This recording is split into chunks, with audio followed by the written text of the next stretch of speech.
So, if I were running the 49ers, I know the next move that I'd make beyond these signings of George Kittle, Brock Purdy, and Fred Warner. I'd sign Jauan Jennings to a contract extension.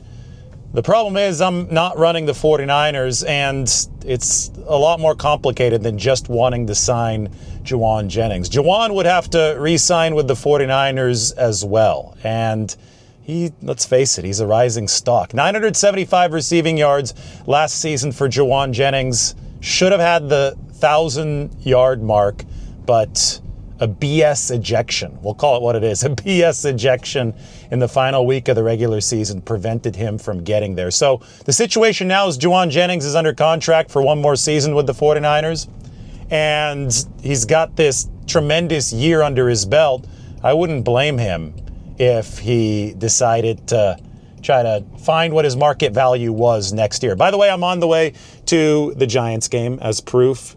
There's Casper turning, heading up Potrero Hill. I guess we're taking a back way. Well, there's somebody who's not a very good driver in front of us, so we're struggling to get around him. Now, we're in open space, just like Jauan Jennings frequently is in open space as one of the better separators, one of the more underrated separators in the game. But hey, last year, Jauan Jennings was coming off of a season where he was targeted 33 times.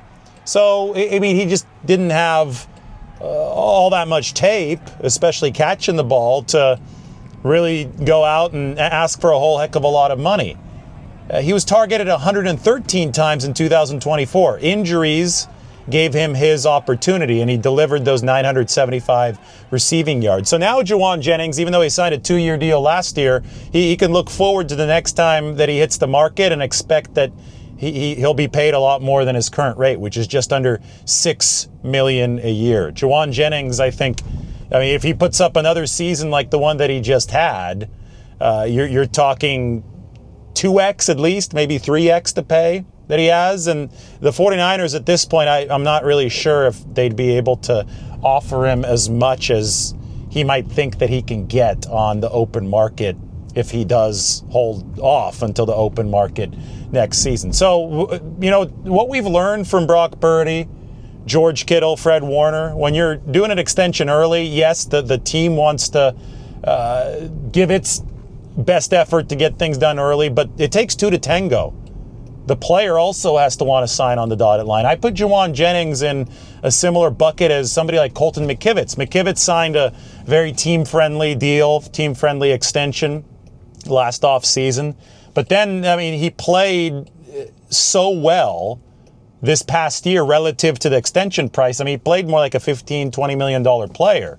He was right in the mid-range of all offensive tackles, and you could see what offensive linemen are going for on the open market now. So McKivitz, he might be making $6 million right now, but he's under contract for one more season. The 49ers would probably love to bring him back for $10 million right now, but Colton McKivitz probably is saying, no, I'll take my chances just like Jalen Moore on the open market, where I think I could make close to $20 million next offseason. I view Jauan Jennings as being in a similar boat.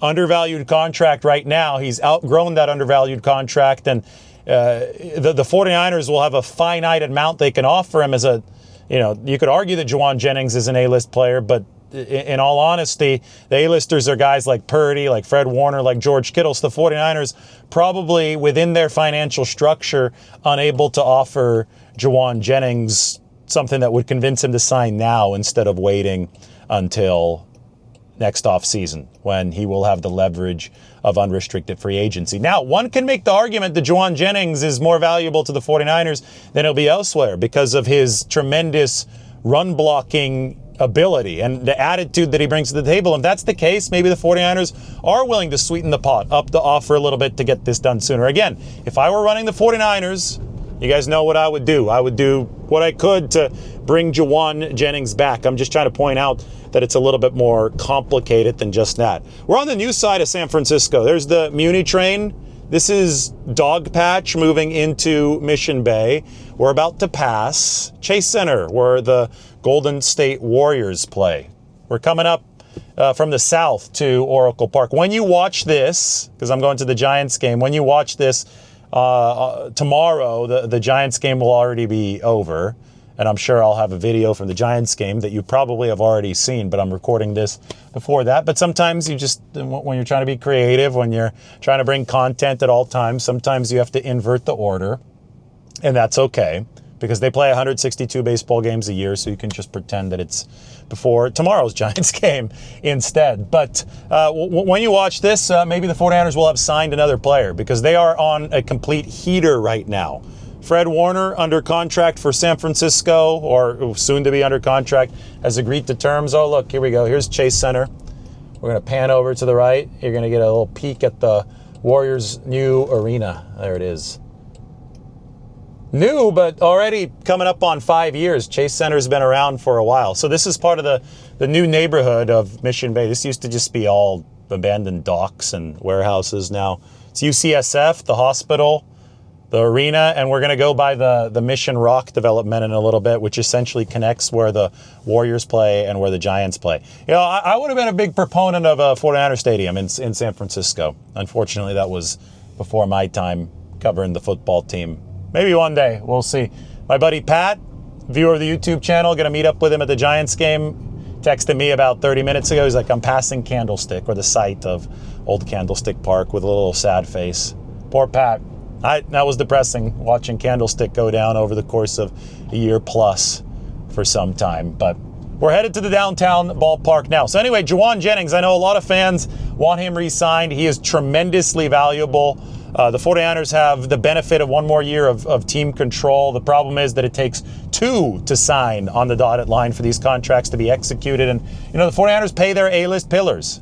And if Jauan Jennings, you know, maybe he bursts into firm A-list pillar consideration this offseason. Maybe Brandon Ayuk has another bust of a season. Maybe Jauan Jennings goes over 1,000 yards this time. And maybe the 49ers make the drastic move of reallocating that money and paying Jauan Jennings $20 million plus next offseason. Maybe his rapport with Brock Purdy and the run game contribution that he makes, the attitude contribution that he makes, will end up being worth it for the 49ers. But I think a lot still has to happen until then. If the 49ers are to get a Jauan Jennings deal done before then, I think that it will take somewhat of a discount from Jauan Jennings to sign earlier, because that's just what the situation dictates right now. So it's a little bit of a rock and a hard place for the 49ers situation right now. But the good news is they've got Jauan under contract for 2025, and that is not a bad thing. So this parking lot turning into the second half of the new Mission Rock development.